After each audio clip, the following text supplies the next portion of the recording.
Hello, everybody, and welcome to our presentation tonight.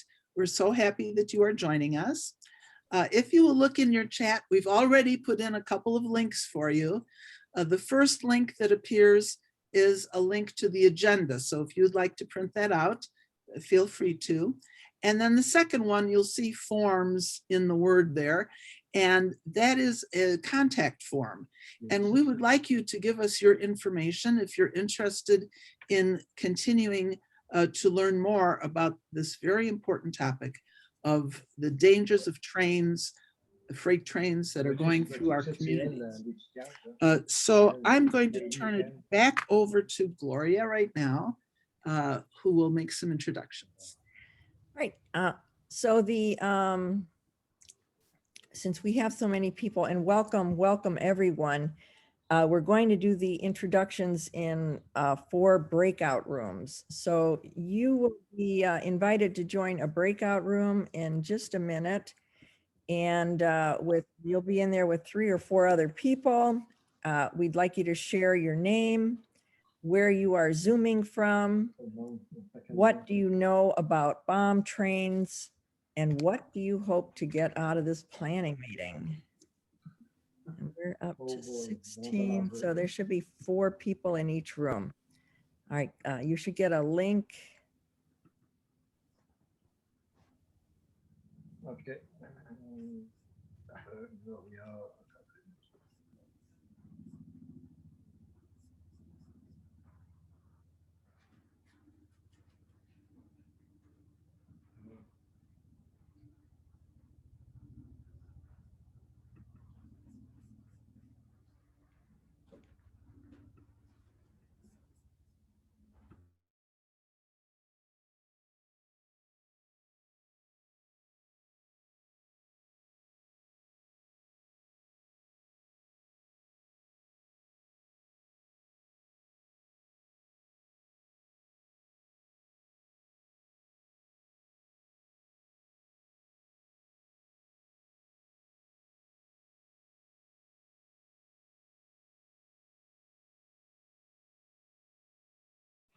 Okay.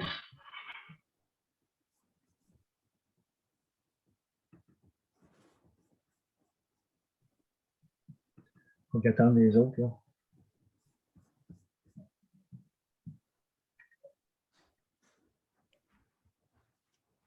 C'est compliqué à la fin, je pense. Je ne s'attendais pas que ça soit compliqué de même. Ouais, mais une réunion aussi, ça va peut-être. Ouais, quand il y a beaucoup de monde. Là. OK, Jerry est venu.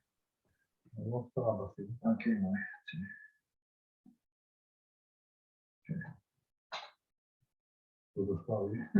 Non, moi je touche pas bien, là, c'est compliqué. Là.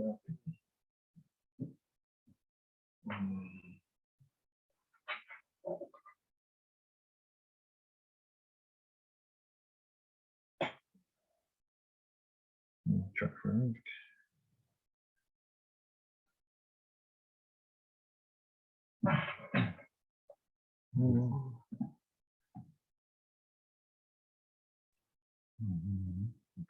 Non, ben là, les microphones, c'est eux autres pour qu'ils.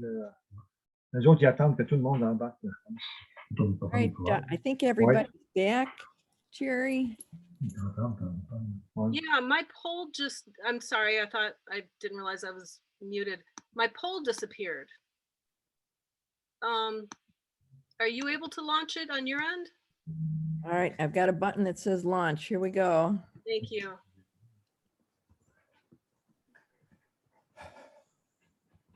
OK, ouais.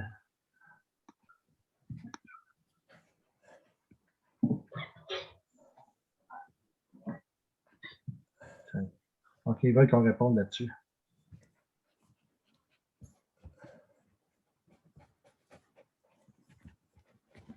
OK.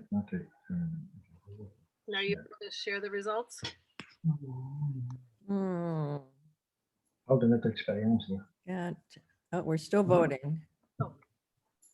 93%. One more person. We need your opinion. The co-hosts can't vote, so right. They're counting us. Okay, I'm ending the poll. Share results. On est 50%. Okay, so most of the people here are at least somewhat familiar with the issue, so that's awesome. That's way better than where we were in 2014 when I first figured out what was going on. Hey, Gloria, you know what my problem is could you make me a co-host again? Ah, okay. Yeah, I lost my connection and was in utter panic there for a second. And I think that was why I couldn't access the poll. Will But do. I think the next thing we're going to do is we're going to introduce our speakers. I want to show a quick video to just give you a little background on what happened in Lac Mégantic. Okay. Then we will introduce the speakers. Give me 1 second and I'm going to share the screen. So Jerry, could you mute everybody? Là, on voit plus. Somebody's talking in the background. It's only Gilbert. He's the only one that you need to mute. I got him. okay, so this was back in July 6th of 2013. Gilbert, if you could correct me if I'm wrong. Is that the correct date? July 6th, 2013? She just muted him, Jerry. Oh, I'm pretty sure that's right. But this is 31 of the 47 people who were Yeah, decimated. it's all right. It's 40. There's 47 victims of that tragedy. Yes. And I've been haunted particularly by these two faces right here. Okay. Okay. It's just been tragic, a tragic incident. I'm going to show you a little bit of what the people of Lac Mégantic experienced that night. You could even see it from space as NASA's Sumoi NPP satellite took this image of the glow of the fire. People jumped from the third floor of buildings in the central business district to escape the humongous fire. As the blazing oil flowed over to the ground, it entered the town's storm sewage system and emerged as huge fires towering from over storm sewer drains, manholes, and even chimneys and basements of buildings in the area. Around 150 firefighters were deployed to the scene, describing as looking like a war zone.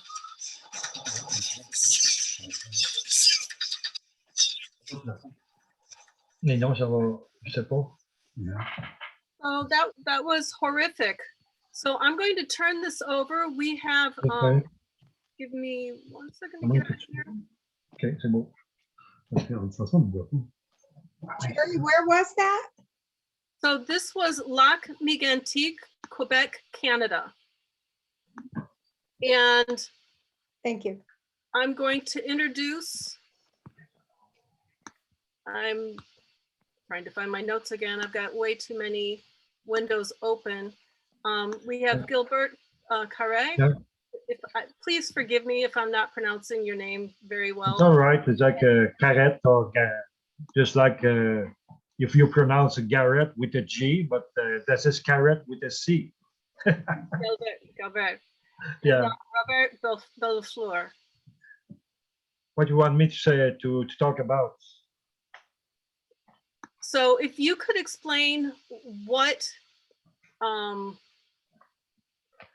first explain the, kind of what you had talked to me about before, what, can you tell them a little bit about the incident, how that happened? How did you end up with, most of, the core of the city of Lac Mégantic completely decimated?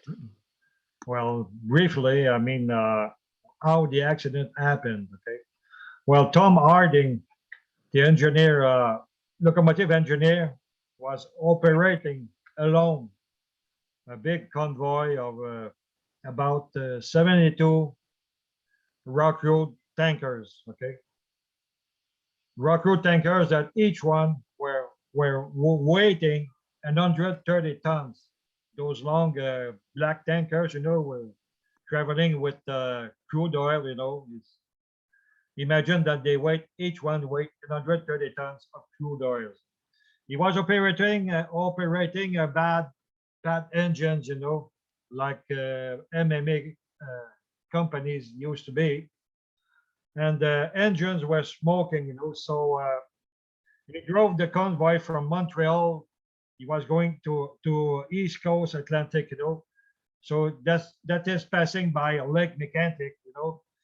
So arriving at Nantes, the highest point, the second highest point in Canada over sea level, he had to park his convoy on the main line because the sideline was occupied by industries boxcar, you know, that they use it that the sideline for parking, you know. So that was about just 6 miles up Upper Mégantic, you know. So he left the train at 10:30 in the afternoon, at noon, in night, you know. He went at his hotel, but the fire still settled up in the engines, you know. So fire department came, they extinguished the fire, but they stopped the engine. So, and they left, but they didn't restart the engine. So air pressure didn't build up. So there wasn't enough handbrake settled, you know, to all the convoy to prevent to go down the hill. So at 1 o'clock in the morning, the convoy started rolling down, you know. So could you imagine that where he was parked and where he derailed, and when he derailed it downtown, you know, there was about a difference level of 450 feet. That's only on the 6 mile long. So and the train gaining got faster and faster going down, and for finally crossing our downtown, you know, at about 65 miles an hour in a tight curve behind our main street, behind the buildings that can be take over 10 miles an hour. So the curve was too narrow and too strong, you know. So the engines passed it, you know, and some boxcar passed it, but the tankers didn't pass. So it started derailing, you know, and piling and going through buildings and going through this bar, you know, where and exploding, you know, and just at the bar, 27 people got killed, and so it started exploding and burning and oil spilling everywhere, you know, and in the lake, you know, and killing 47 people, you know. So oil spilling was going through everywhere downtown and in the lake, you know. So so you could imagine that the temperature reaching in our downtown went up to 3,000 degrees Fahrenheit, and you could have seen some explosion, you know, that flames reached 1,000 feet in the air. So I could keep you describing this catastrophe, you know, for hours. So but I'm gonna pass on another page, you know, to talk about the impact on the citizens, you know. First impact was deaths, a lot of deaths, 47 deaths, half a square miles of our downtown destroyed, and the fire just kept burning for 2 days and a half, and there was only 40 buildings left, but only 5 were affected by the oil spill. But rich investors decided to put the end of our downtown, you know, so they thought about building a resort complex, you know, in the heart of our cities or our city, but finally they didn't never invest it. And for the 40 buildings that were left, they just destroyed them. So our downtown was just like a desert, you know, after everybody left. So we lost a lot of stores and business services. And the town, the government just started to build a little commercial center, you know, by building another street. But we never had what we had before. So following that, this catastrophe, we had a lot of suicides, and we still are a small city struggling to survive, you know, and reconstruction is slow. And what else? I could keep you for hours, you know, to talk about what we are living, you know, down here. So I have to pass. Basically, the downtown area has still not been rebuilt. Trains are still running Yeah, through the area. yeah, And, you know, to add insult to injury, you know, the attorneys that came to supposedly help the people of Lac Mégantic basically extorted money and did not help. no, they didn't. And many So- contractors, you know, made a lot of money, you know, just to clean the pollution, you know, the pollution and all that, you know. So we're still struggling, you know, to rebuild, you know. So we don't have much rebuilding now, you know. Just probably about 10% of our downtown, you know, is rebuilt. So just like a dead downtown, you know. So anyway. So Jerry, if you want me some advice is to give to you for your new coalition, you know, for railroad safety, well, we could give you some tips. Okay. Yes, please. Okay. Starting, what is rolling through your area or in your neighborhood? What is rolling? Identify what is rolling. What kind of convoys?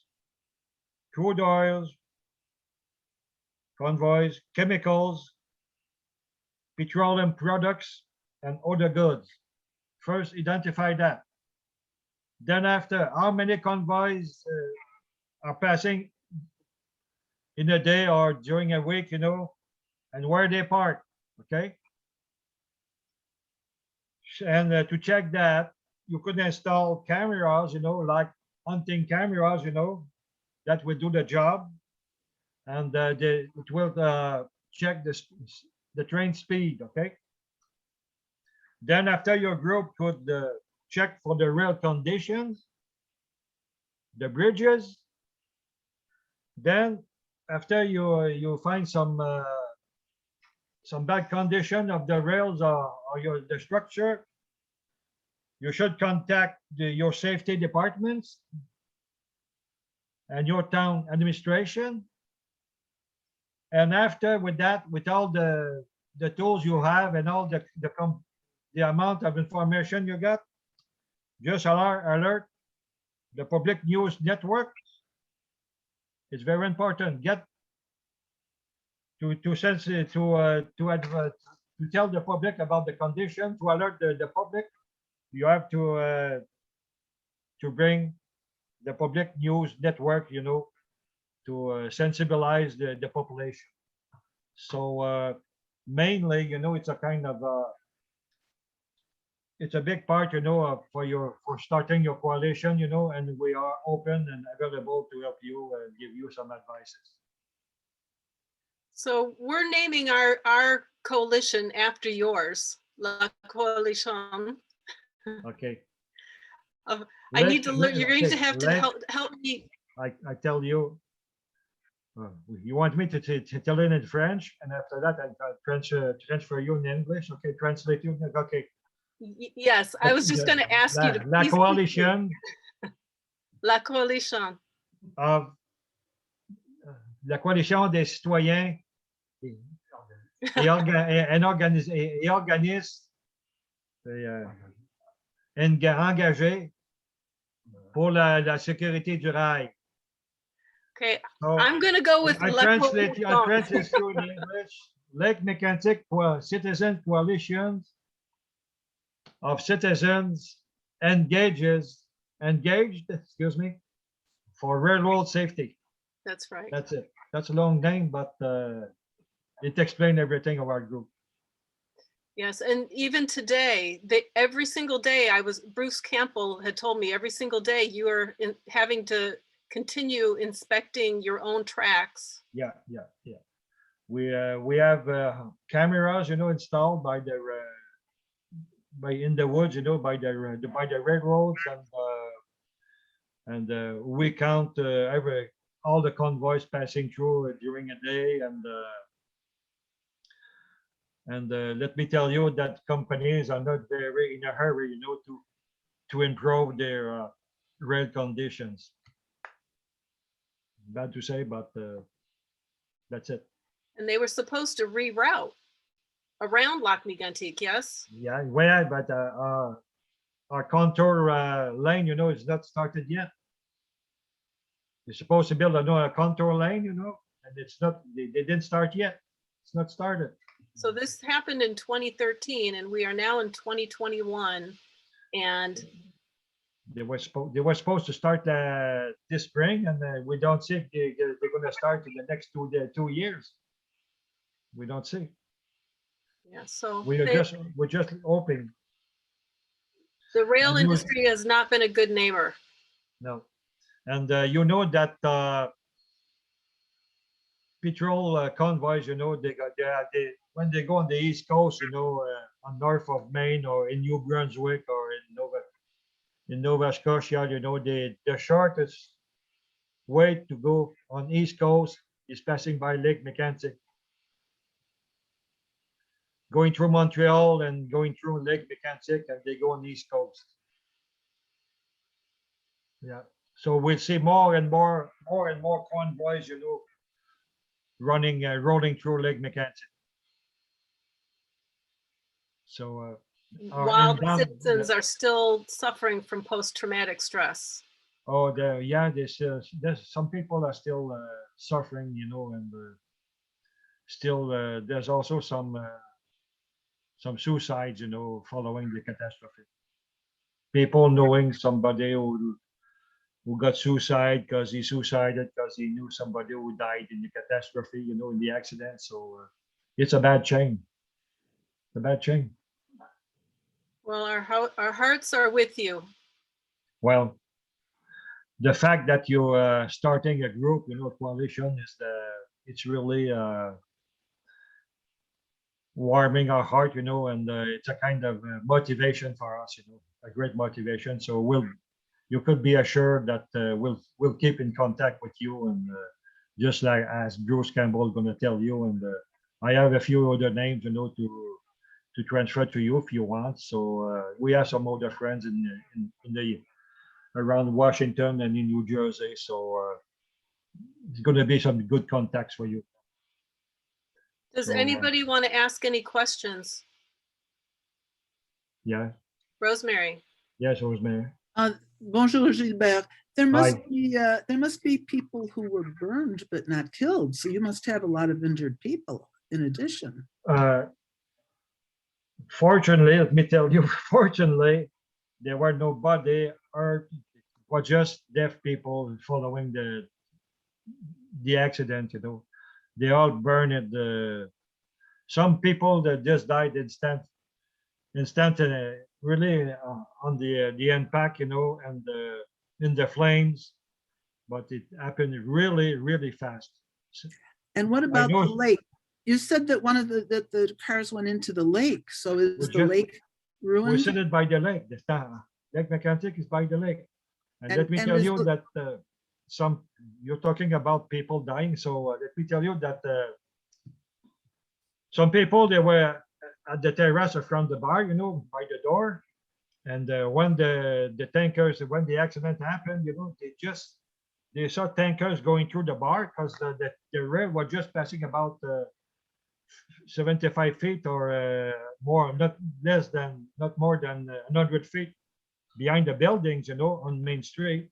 And let me tell you that just at the impact, I know some people, That is, they told me that they just had the time to run in the street, and the flames were just, the oil and the flaming oil was just leaking, just running after them. You know, you just have the time to escape. And I knew some people, you know, they just ran through the downtown, you know, and they jumped into the lake. They just escaped it by the lake in the water. That saved their life. And, Thank you.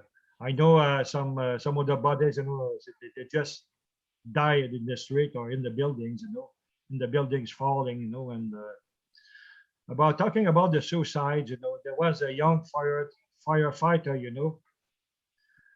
He discovered the body of a former girlfriend, you know, half burned in the street, you know. So he didn't take it. So he committed suicide a few weeks after. Yeah, it's a kind of hard story I could keep you talking about. So bad souvenirs.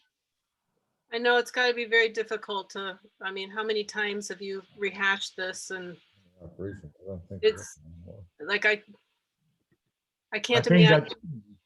I think that the best thing to recover, you know, is to get our downtown rebuilt completely, and everything rebuilt, and stores, restaurant, bars, and hotels. And it's a small town, you know, but it's a so lovely downtown we had. So our downtown was with a park touching the lake, excuse me, touching the lake. So anyways, just a gorgeous place, you know. We all live all around Mégantic is the main border, you know. We all belted by mountains. It's such a great place, you know. It's such a, all we share around Mégantic, the lake is mountains, American mountains, you know, the boundary, and it's nice. It's great. I think it's after the Rockies, you know, it's the nicest place in North America. Chuck, do you have a question? Yeah, regarding the rebuilding and all of the other financial impacts, is the railroad company and the insurance company, how is all of that getting sorted out? And it would seem that there should be substantial amount of money to rebuild the downtown. Obviously, there was compensation to the victims, but as far as the rebuilding, isn't there a substantial amount of money to make that happen? Is the insurance company paying? Who's taking the financial responsibility? A big part from the insurance company, they paid it for the reconstruct the damages, you know, but they claim it back to the company, you know, and to get for the compensation, you know. And but the CP companies, the main company who was dealing for the oil transporting, it was the Canadian Pacific, you know.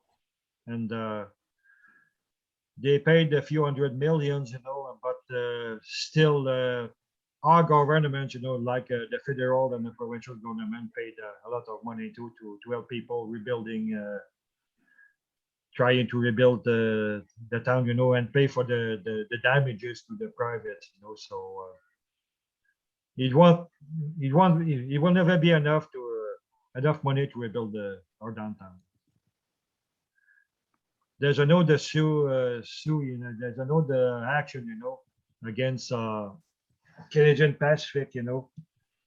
It's still waiting, you know, to go in trial. It's about a few, I mean, around $200 million, you know. We are waiting if it's going to be accepted in court, you know, for a trial. So another thing waiting. Yeah, I remember that the insurance amount that they had was not enough to pay for the damages. I see it, there was 200 million that was to be distributed in settlement funds to the victims' families. Yeah, But it doesn't say anything about the, to rebuild. not much, still, there's some money for, but if you figure out all the amount for the claimant, you know, I think that quoi, ça coûte à peu près 1 milliard, ça coûte? L'accident, jusqu'à 2 milliards. Ouais. 325 000, yeah, it's close to, it's close to $500 million, you know, the damages, you know, for the accident. Close to $500 million. It's a great thing. A lot of damages. Gloria?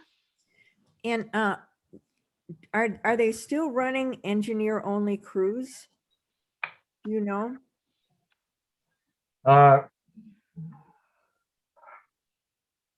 Ici, tu rentres à 2 engins, une poursuite avec deux opérateurs. Oui. Well, since the accident, you know, they put it a second driver, you know, on the convoy, you know. They came back with a second driver, you know. But raw crude oil are coming back too. So since last year, you know, 2 years ago, they began to convoy crude oil, you know, for the Irving company down in New Brunswick and north of Maine. So, Robin, I saw your hand was up. Yes, I was just wondering, so you're still tracking and counting the convoys, and you've said that there's even more trains than before coming through. So is anyone even listening or taking your information and acting on it? well, the government is following the railroads, what is happening, you know, about the rail condition. But I could tell you that last summer we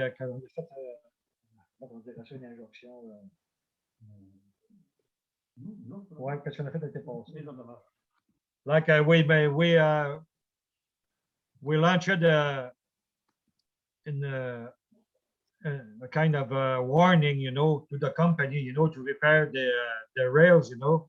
Because when you just talking about you could pull a nail from the wood tie, you know, it explained a lot of about what's the condition of the rail, you know, when you could pull the nails off, you know, with your hand, you know, and you could see some ties, you know, just like rotten, you know, completely rotten, you know, rails, narrow rails and thin rails. And when we sent them a warning last summer, you know, they came. Oh God, there was a lot of companies engineer here, you know, to check what's going on. So they sent a lot of people to repair the rail, but they didn't repair it completely, you know, and it was just to raise the speed, you know, of the train, okay? And the rail condition before was for a maximum of 25 miles an hour, 30 miles an hour. And after they repaired it, it's the maximum speed they're allowed to travel is about 40, 45 miles an hour. But they say that that's enough speed, you know, to make the transportation of the petrol crude oil, you know, with profits. So they just do the minimum, you know. That's what I'm warning you, Jerry, is that companies are just doing the minimum, you know, and sometimes instead of repairing, you know, they just slow the speed of the convoy. So it's not right, you know. It's not safe. Well, yeah, the derailment in Custer, Washington, that train was only going, I think it was 7 miles an hour, and it was a clear day on a straight track. Yeah. Oh yeah. So there's some roads that are also in so bad condition, you know, that I can't I don't understand that they could carry the weight of these tankers, you know. I just don't understand them. And our problem in Canada, you know, it's the rail safety regulation, you know, it's done by the companies themselves. It's self-regulation inspection. So what Same kind here. of lies they put in their reports, you know? So that's one of our fight, you know, to get rid of that kind of regulation. We want our governments to take back the control of rail safety. That's what we want. And we want an investigation, you know, of what brought the catastrophe in Lake Mégantic. We want a public investigation. Well, Just God like bless we, you guys. Yeah. God bless you. well, anyways, we appreciate that some groups are doing the same fight and they have the same action as we do. So we keep in touch. Be sure about that. Well, thank you so, so much for joining us tonight. Don't forget that we're close to you, Jerry, and all your group, all you people, we're close to you. So our door is also open. So remember that, Jerry, and all you people. Remember that. We're there, and we'll keep in touch. Our hearts are with you. So, Thank bye-bye. Bye-bye. Bye-bye.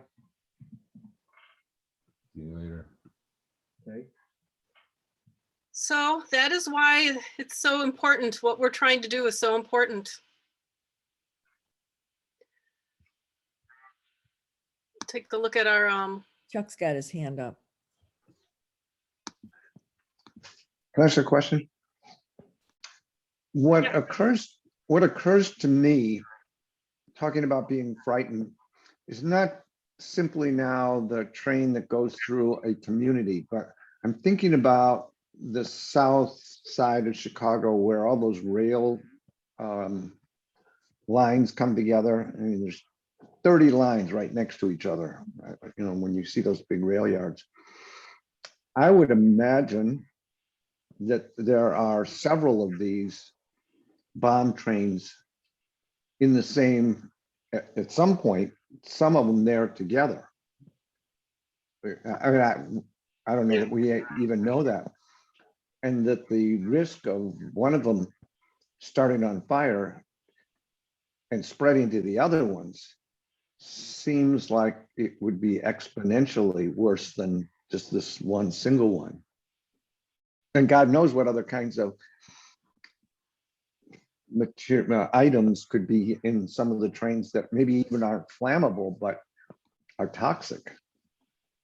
well, right. Yeah. And it's just not the crude oil. Mark Burrows makes the point that even if we kept all the crude oil in the ground, we'd still be dealing with, you know, anhydrous ammonia, chlorine, you know, a milieu of other types of very hazardous chemicals. And the derailment in East Chicago, I was going to try to find a slide on that real quick. Maybe I can show it to you later when I can kind of sift through my slides. But where that derailed, and you never heard anything about this on the news, but one of the engineers that we've been working with, Shelley Burke in Chicago, she actually went and saw where that derailment was. And I you know, used Google Earth to kind of scan the area, because they did talk about a pipeline. They never showed anything, but I'm thinking, where is that pipeline going? So when I took a closer look, where that train derailed was right near a petroleum storage facility. You know, and when you pan it out, it wasn't just one storage facility, it was a whole bunch of them.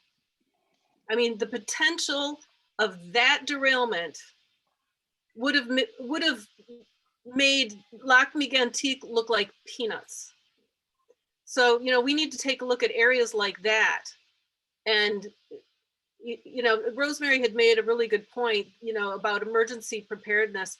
Emergency preparedness is something we need to do in terms of, you know, what can we do to raise awareness? What can we do to protect ourselves? But it is not even a Band-Aid. This will never be safe. The Washington derailment pretty much, it just seals the deal. Because they'll talk about the safer tankers, they'll talk about, pressure cars, they'll talk about, more engineers, but it was a perfect day, perfect weather, straight tracks, new tank cars, 7 miles an hour. It derailed, it caught fire, and it exploded. And, we've got kids in schools right next to this. We've got parents who don't know that their children could be at risk. And waiting until after a catastrophe is not the time for them to learn. That's immoral, I think. So where are we on our agenda? I think you were going to talk about the campaign plan. Diane is up. Well, I think you're up to talk about your plan, but and I'm just going to talk about what it takes to establish a campaign and get it approved.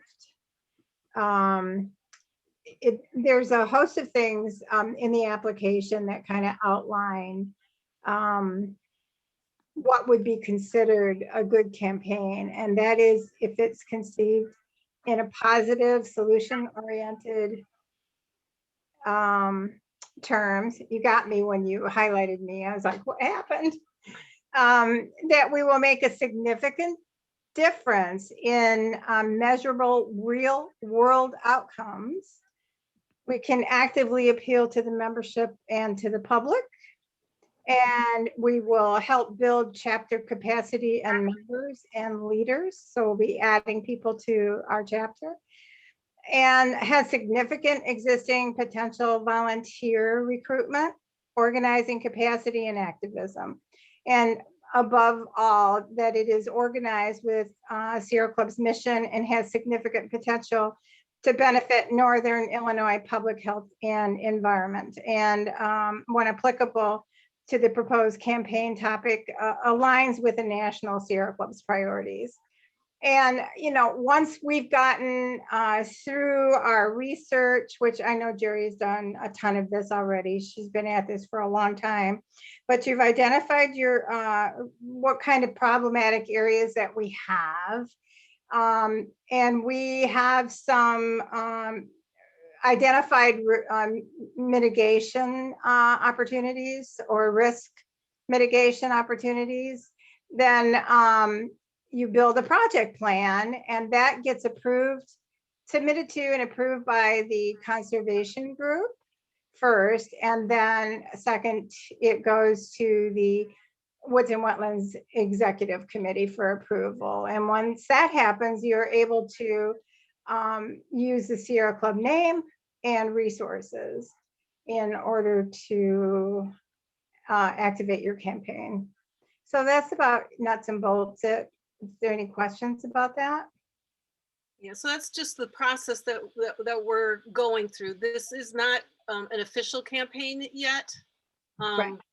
but we're going through the process, and we need to identify our core team, and then we can submit it. That's kind of the last piece of the puzzle that where we're at right now. Really quick, was there anything else you wanted to say, or were there any questions about that process? I put on gallery view. I don't see any questions. Quickly, I found the slides I wanted to show you. I'll just, because you can talk about it, but until you really see it, it just doesn't hit home. So this is the East Chicago derailment. This is where the train derailed. Here's a charter school, and here you can start to see the storage facility. And right here is the train yard, or the rail yard, or whatever you call it. So now if I scan out a little bit, this is right, this is the area you were just looking at. Look at that field right there. if that were to go, look at the domino, look at the potential domino effect. Look at all of this. This is catastrophic. and that was not on the news. So I'm going to, oh, you know what? I shouldn't have done that. I'm going to go to the campaign plan and kind of walk you through that a little bit, just so you have a kind of a big picture of where we're trying to go with this. So we've got 2 goals identified, and this is a work in progress. This is not, you know, we don't have the finite details of our plan, although kind of looks like we do because it's pretty comprehensive. But we're still just, this isn't a campaign that's going to be a one and done deal. This is one that, you know, I would love people to dig in for the long haul. But I know things happen. It might be things where, you know, we have rotations of people coming in all the time.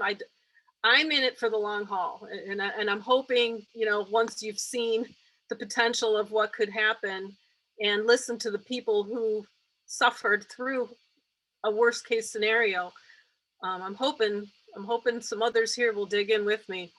Our first goal, let me try to make this bigger. Thanks. Oh, was that what you're gonna say? Is that good? Can you guys see that? Pretty good.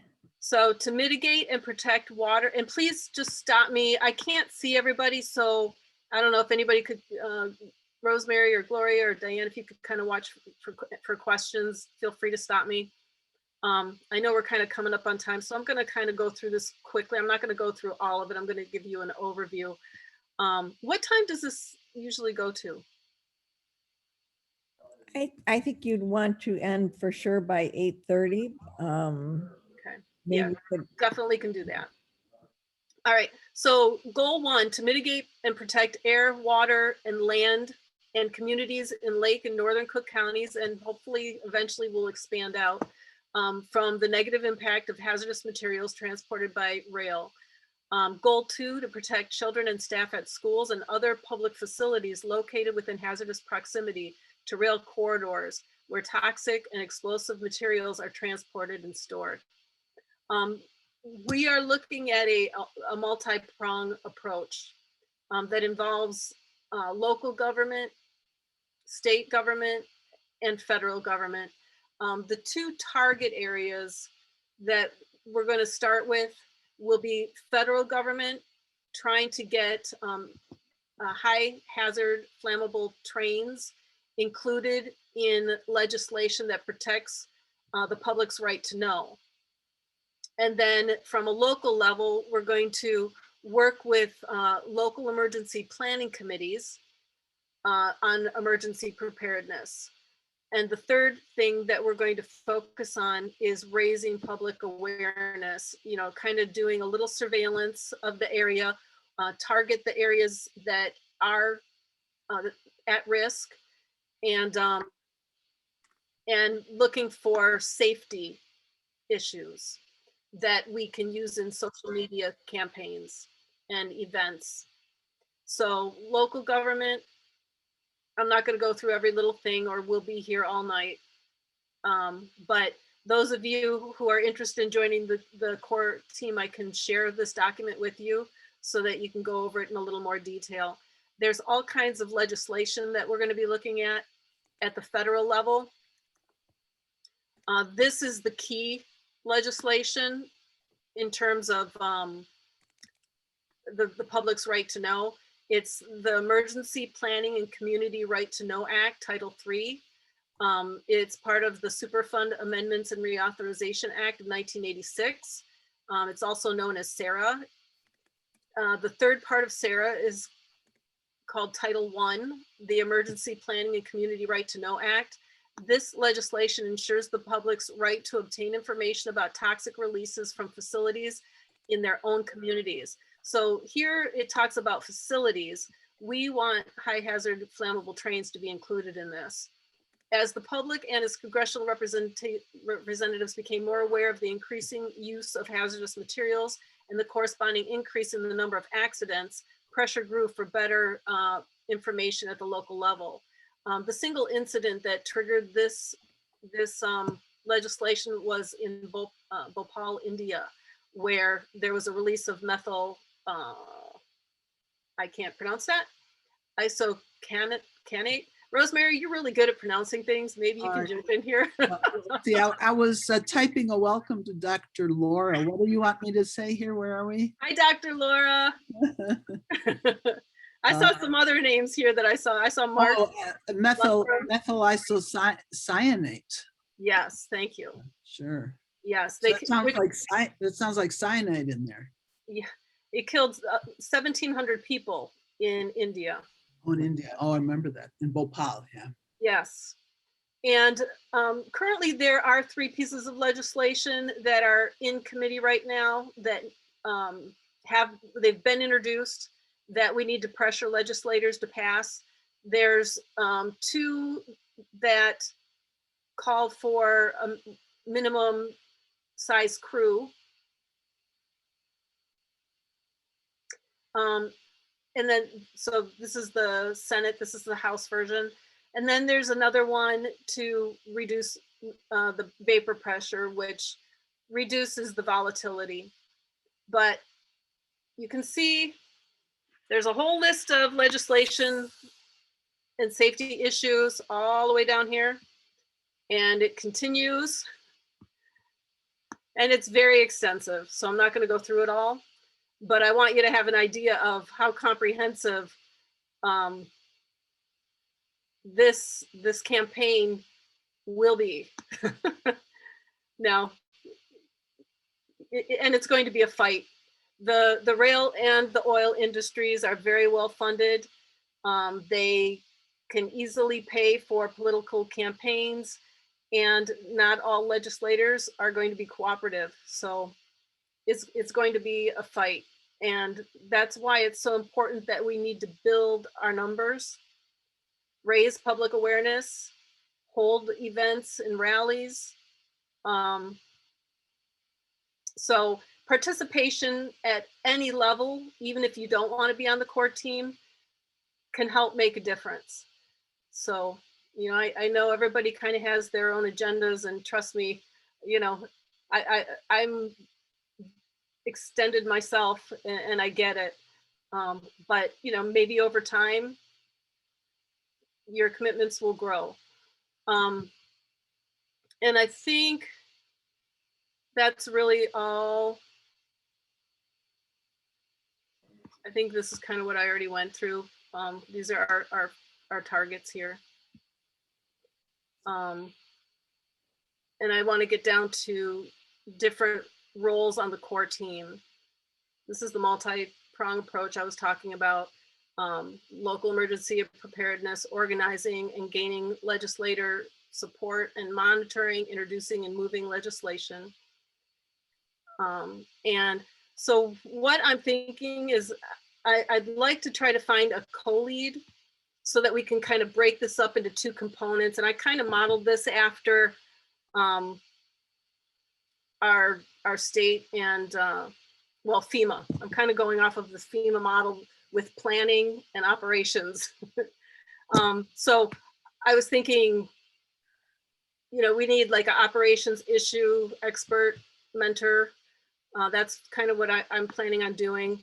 I'm looking for a resource manager and somebody who can kind of oversee the planning portion. In blue is what the planning would consist of. Recruitment and training, a liaison officer to build coalition partners. We don't need this right now. Well, maybe for grants, finance grants and fundraising director, and media. I'm kind of hoping Gloria will sign on for that. Under operations, we need federal oversight. Oh, I'm sorry. This is Mei Lee. Mei Lee, can you wave? This is our mentor, our student mentor. She's in Boston right now. She's going to be helping as a student, learning more about legislation. She's interested particularly in federal legislation, so I'm so excited to have her with us. She's awesome. We're going to need a campaign organizer, a local research and planning director, state and federal, so that we can have each one of these people kind of targeting those particular levels of government. And then these people will be working with the planning people as we move forward. So if you know for sure that you definitely would like to do something, I would love it if you'd put it in the chat and we will reach out to you later. If you'd like more time to mull this over, I'm going to put my email in the chat. You've got a question in the chat there. Oh, I need to find my chat. There What it is. activities are included in the local, state, and federal research?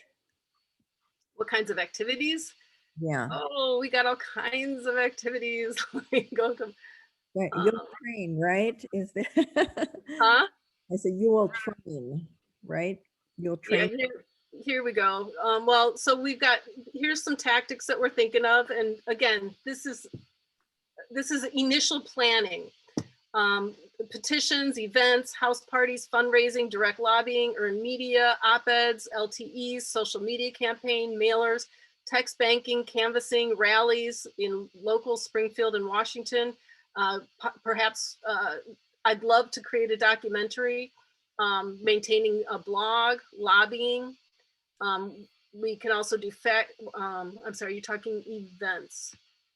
She was asking about research and how do we learn? Maybe you have some books you can recommend, Jerry, to get people. Well, yes, there are a couple of really good books I could definitely recommend. If you look on Amazon.com, I will put those in the chat too. There is one written by Bruce Campbell. He writes about the Lac Mégantic rail disaster. He was a policymaker who was involved in the policymaking after that derailment. And he's, I call him a very sophisticated writer because when you're reading it, it's like you're there. He describes it in such detail. It just breaks your heart as you're reading it. The other really, really good book that I read that's really a nuts and bolts, it's a great nuts and bolts overview of the issue, is written by Justin McCullough. So as we're talking about the research assignment, I will put all of that in the chat. Are there any other questions? Could you put those roles you're looking for back up? The what? The the roles? team roles.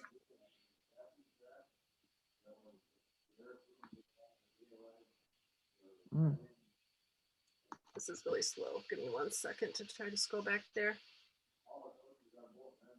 Also, Jerry, while you're doing that, I don't know if you've already answered this, but I believe Dr. Laura put in the chat, has the Right to Know bill been written and do we have a sponsor?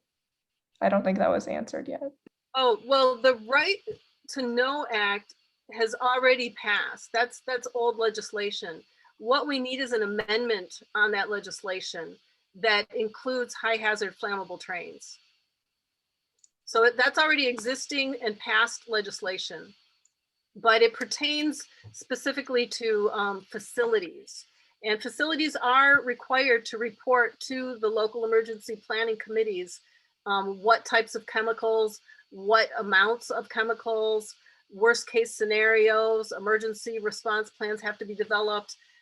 But it's all pertaining to facilities and transport, freight transport, but not rail transport.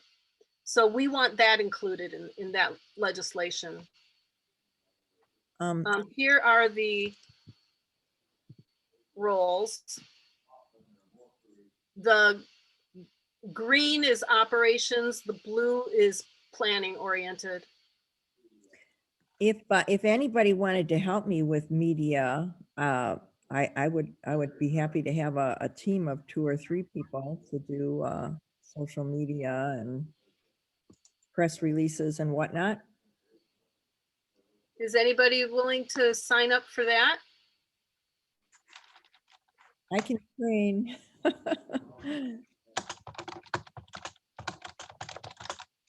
Oh, thank you, Rosemary. There's Justin McCulka's book. Okay, Robin. I can sign you up for this. Yes.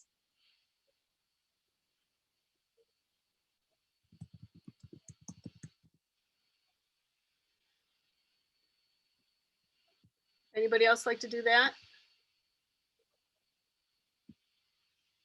Is anybody interested in being a co-lead?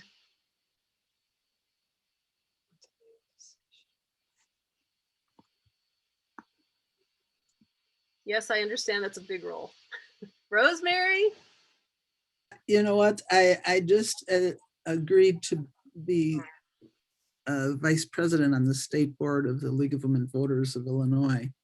Yeah. So, however, you know, I'm always around when you need something. So I know you've been awesome about this. I will try to fill in wherever I can when needed. And Diane?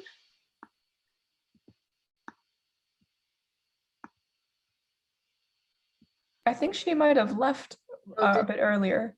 We had a 8 o'clock meeting. Okay. Anybody interested in recruitment? Trying to identify our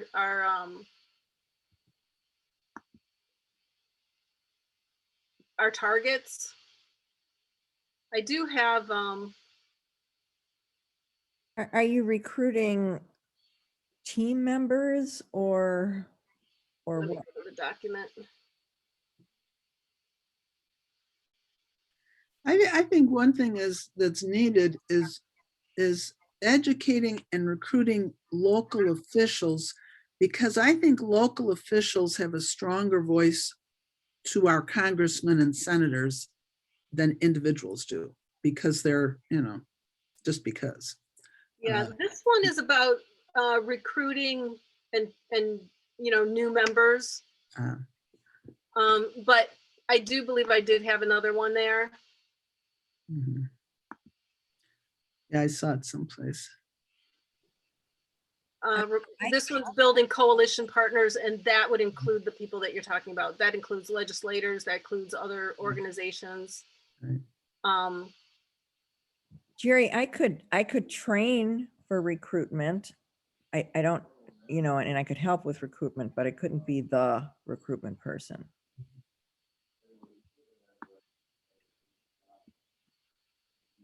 Okay, is there anybody else here interested in any, or does anybody have any questions about any of these? So this is Robin again. I'm interested in like some of the research, but being a planning director is definitely way beyond the scope of my skills. So, you know, I could help with some of that. I do have some other things I'm working on, but I could help with that. I just, you know, I don't know enough to be the director, and don't think I've got the commitment time it would require. Yeah. But I would love to help. Okay, I'll put you down. It's not letting me write there. I'll put you down as an assistant. Hey, an assistant's better than nobody. Yeah. Yeah, and so there's job descriptions. These are all linked to job descriptions. Oh, are they? Yeah. Oh, Okay. Jerry, you are so So organized. I wasn't talking about co-lead, Jerry. I was talking about like the local research stuff. Darn it. I know, I'm sorry. I caught you. Man, I was trying to be sneaky too. All right. Let's see. Why this is like super slow, and it's not. Why is it erasing my stuff here? All right, you're talking, which one? Local, state, or federal?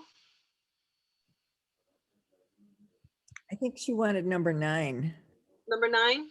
Yeah, local. like a Chinese restaurant. Yes. I'll have number 9 with some egg rolls, please. Okay.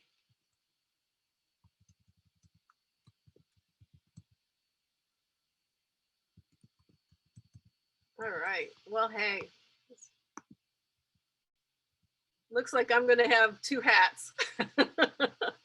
That's okay. I can do it. Well, there's time to build the core team. Right, and a couple people did have to hop off early, so, they Right. might be up for something. And this is just a starter. We can keep working on it and twisting some arms. Maybe that will be part of, maybe we can add that as a third assignment, is find some arms to twist of people who might be able to contribute some time here. It's that recruiting, that's in that recruitment. Yes. Anybody want to sign up for recruiting? Like I said, I could be part of that team, but there, no way could I be in charge of that team. Okay.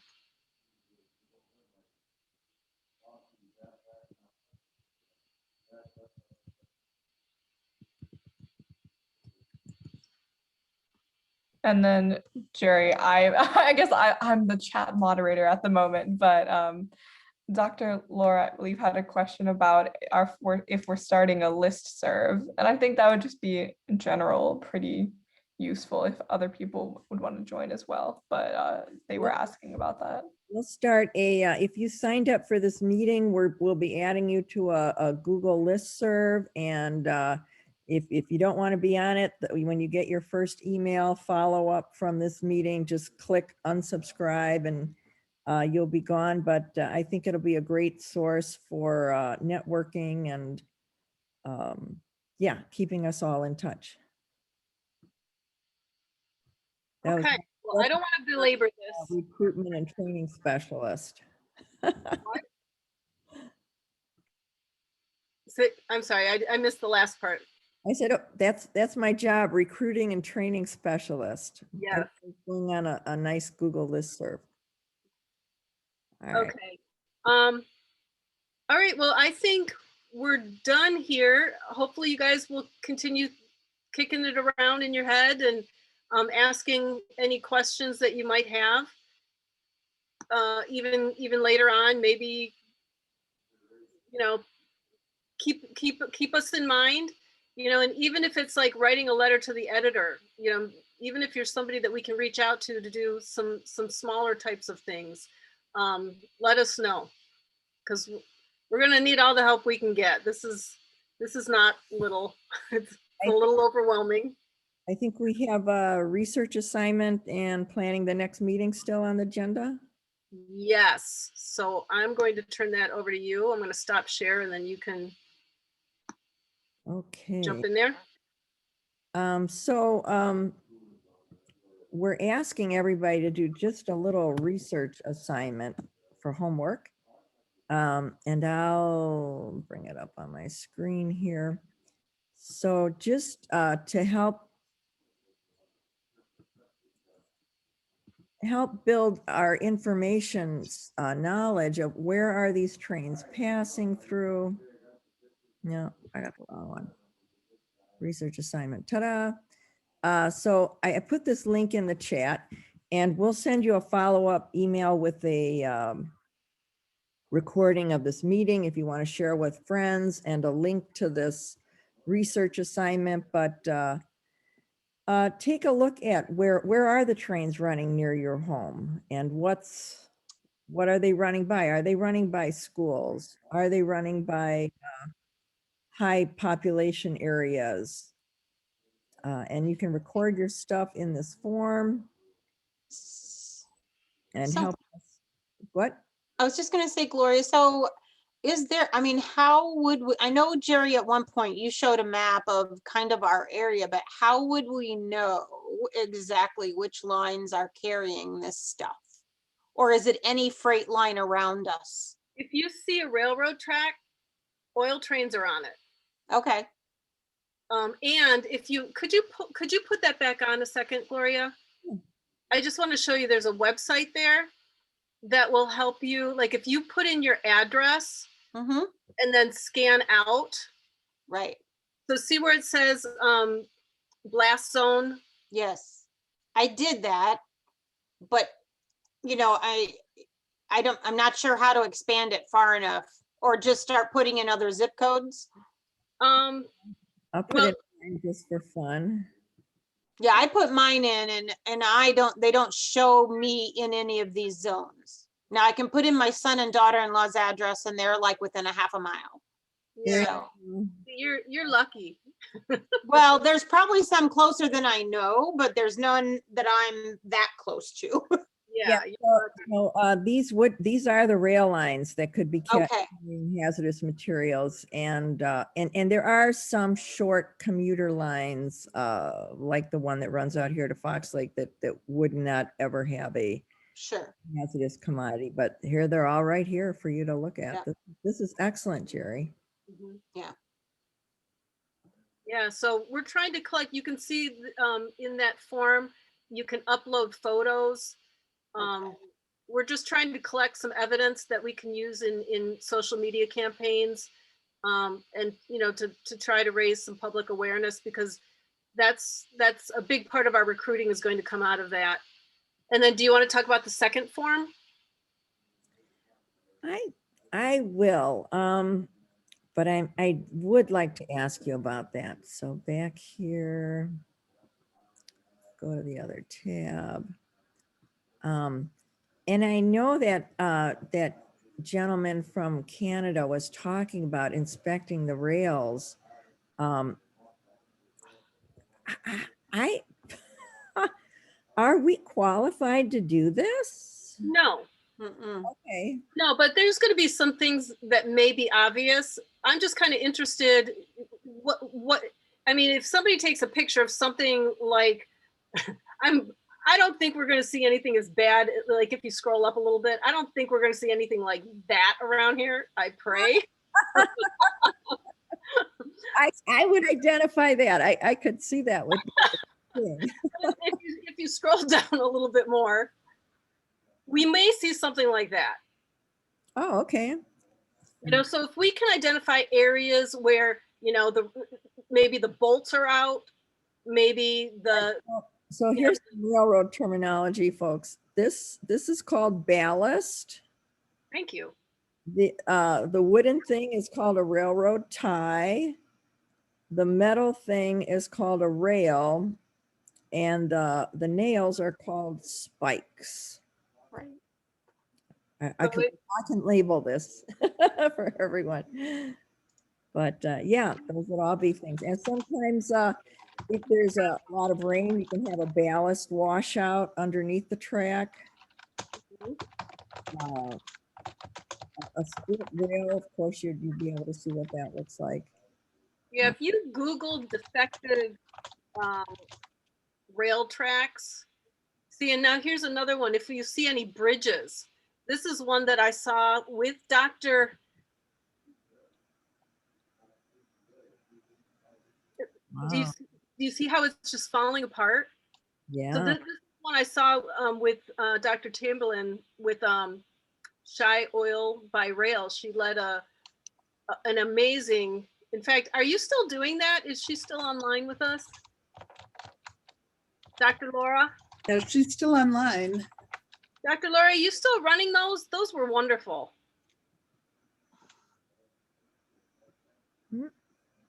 I want to respond to Pat talking about getting so close. We're close to the rails all the time. When you stand on the metro station platform, you're right next to the rails. Just look down at them and see what you can see from there. I was in my car on Everett going east into Lake Forest, and the gate was down. And so I was there staring. I was the first car in line. And so I was staring at the train as it was going over the street, so there's ballast. And then when the street comes, there's a shift from the rock ballast, and then the rails go over the street, the asphalt, and then they go back on ballast. And so I was just sitting there staring at it as it went over, as each car went over. And I thought, I didn't know it was ballast. I was just saying, oh, those rocks. And I thought, you know what, those rocks look like they're not that solid. There seems to be an instability as it made that shift from where there were rocks to where it was asphalt and then back to where it was rocks again. And I actually called the Lake Forest Police Department and reported it. And of course, you know, the guy in Lake Forest, they're always polite to the customers. But then when he heard I wasn't a resident, he was not so polite. And then I don't know if anything ever came of it. But there are a lot of opportunities, surprisingly, that you may be near a track or on the metro station or, you know, waiting for a train to go by. And just look out your window and look at what you're looking at and see if you see anything. Yeah, and you're able to upload pictures, video. If you have a GPS, you can put in the coordinates. You know, any information that we can start collecting would be helpful. And I think, unless there's any questions, did anybody else have anything else to say? I think that was the end of our agenda. In the chat, I think we're We going have to have plan a our meeting. next meeting. Oh yeah, that was me. I was supposed to say, now is for planning a meeting, determine a date. So this is a Wednesday evening. So we presume the people who are here today are free on Wednesday evenings. So if we keep doing this, hopefully we'll get the same people who are here tonight. How about Jerry and Gloria, what's the time frame for getting the campaign accepted as a Sierra Club campaign? Because that takes a little bit of time. It depends on when it's submitted to Concom and how quickly Concom passes it, and then it has, so it could be done in under 2 months if everything was good. Well, my suggestion, you know, I think the world of those guys from the Railroad Workers United who are trying to make the public aware of these dangers, because their members are dying. I get their newsletter. Every single issue, some rail worker has died. So safety issues, not only for the public, but also for the workers. There are so many lacking things. I think he would make a really good program, Jerry, and Mark? invite him next time, Mark Burrows. We can get Mark and then And Shelley, Mark and Shelley, yeah.